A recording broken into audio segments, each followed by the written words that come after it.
તરફથી આવા stock specific ખરીદીનો મોકો તમે ક્યાં જોઈ રહ્યા છો સર? મારી પહેલી જે પસંદગી છે ફાર્મા સેક્ટરમાંથી છે. વ્યૂ ઓવરઓલ પોઝિટિવ છે ફાર્મા સ્પેસમાં, અને અજંટા ફાર્માનું કાઉન્ટર છે, ઘણા સ્ટ્રોંગ મૂવ બતાવી રહ્યું છે. અને જે રીતે ઇમ્પોર્ટન્ટ લેવલ્સ છે 3100ના લેવલ્સ પર સ્ટ્રોંગ બ્રેકઆઉટ જોવા મળ્યો છે. ગઈકાલના ફ્રાઇડેના સેશનમાં અને આજના સેશનમાં એ લેવલ્સ પર આપણે બ્રેકઆઉટ લેવલ્સ રીટેસ્ટ કર્યા છે ને એક બાઇંગ નીચેથી રિઝ્યુમ થતા જોવા મળી રહ્યું છે.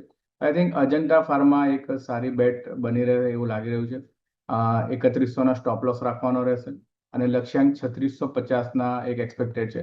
તો આઈ થિંક આ એક પસંદગી રહેશે લગભગ 2 થી 3 મહિનાના વ્યૂથી. અજંટા ફાર્મામાં બાયની સલાહ બને છે. અને બીજી જે પસંદગી છે એ રામરત્ન વાયર્સ લિમિટેડ, ઘણા સ્ટ્રોંગ બ્રેકઆઉટ છે. અને રિસન્ટલી આપણે જોયું કે કેબલ ઇન્ડસ્ટ્રીની અંદર સ્ટોક સ્પેસિફિક ઘણા સ્ટ્રોંગ મૂવ જોયા છે અને ઘણા સ્ટોક્સ રિટ્રેસમેન્ટ બતાવી રહ્યા છે. રામરત્ન વાયર્સની એક પસંદગી રહેશે. 400ના લેવલ્સ પર ઘણું સ્ટ્રોંગ બ્રેકઆઉટ જોયું હતું અને આફ્ટર આઈ થિંક 2 years બાદ આ કન્સોલિડેશનનું રેન્જનું બ્રેકઆઉટ છે. આઈ થિંક એક અપસાઇડ મૂવ એક્સપેક્ટેડ છે અને મોટી મૂવ એક્સપેક્ટેડ છે. સો રામરત્ન વાયર્સમાં બાયની સલાહ છે 400 રૂપિયાના ક્લોઝિંગ બેસિસ સ્ટોપ લોસથી. લક્ષ્યાંક 475ના એક્સપેક્ટેડ છે.